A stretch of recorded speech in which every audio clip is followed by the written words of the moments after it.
बाप की बेबसी की ये तस्वीर कन्नौज की है, जहां वो अपनी लाचार और दिमागी तवाजुन खो चुकी बेटी को इंसाफ दिलाने के लिए एसपी ऑफिस में बड़ी उम्मीदों से आया है। परेशानी की हालत में बाप आरोप लगा रहा है कि उसकी बेटी के साथ गांव के ही लड़कों ने दुष्कर्म किया है। उसने आरोप लगाया कि दरिंदे रात के वक्त उसकी लड़की को घर से निकालकर बाहर ले गए और फिर उसके साथ नापाक हरकत अंजाम दी।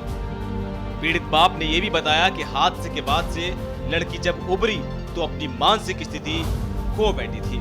पिता अपनी बीमार बेटी को लेकर एसपी से इंसाफ की गुहार लगाने पहुंचे, क्योंकि थाने पर तो उसकी कोई सुनवाई हुई ही नहीं।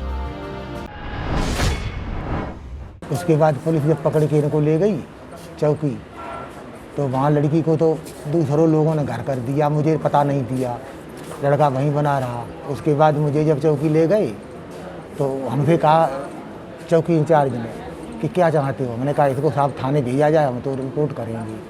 तो वहाँ से मुझे भी भगा दिया कि कुछ नहीं होगा।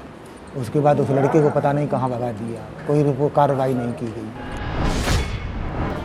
इस मामले में लड़की के पिता ने ये इल्जाम भी लगाया कि उनकी लड़की के साथ न सिर्फ पाप किया गया, बल्कि आरोपियों ने उसे ऐसा कुछ खिला दिया कि वो अपनी मानसिक स्थिति खो चुकी है। हादसे के बाद से ही उसका दिमाग काम नहीं कर रहा है। पिता का कहना है कि उनकी बेटी पहले ऐसी नहीं थी। नहीं, पहले नहीं था, कुछ खिलाया है इसको, ये कुछ खिलाया है इसको, तभी तो इसकी डॉक्टरी कराएंगे, आदेश हो जाए इसकी डॉक्टरी कराएंगे। पिता के आरोपों की बात अगर ना भी करें तो लड़की की हालत देखने के बाद उसकी मानसिक स्थिति का अंदाजा लगाया जा सकता है। अगर ऐसा हुआ है कि लड़की ने हादसे के बाद अपनी मानसिक स्थिति खो दी है, तो इससे बड़ी विडंबना और कोई नहीं हो सकती। अगर उसके साथ दुष्कर्म जैसा घिनौना कृत्य किया गया तो चोट उसकी आत्मा पर भी लगी होगी, जिसका असर उसके दिमाग पर भी पड़ा हो, ऐसा मुमकिन है। ये हमारे बिगड़ैल समाज की एक और बदसूरत इमेज पेश करती है।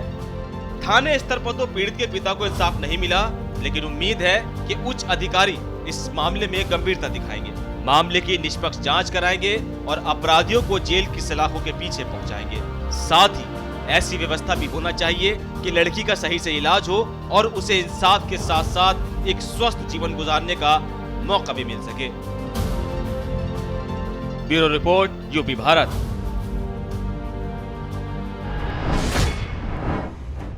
उत्तर प्रदेश की हर खबर से रूबरू होने के लिए लाइक और सब्सक्राइब करें यूपी भारत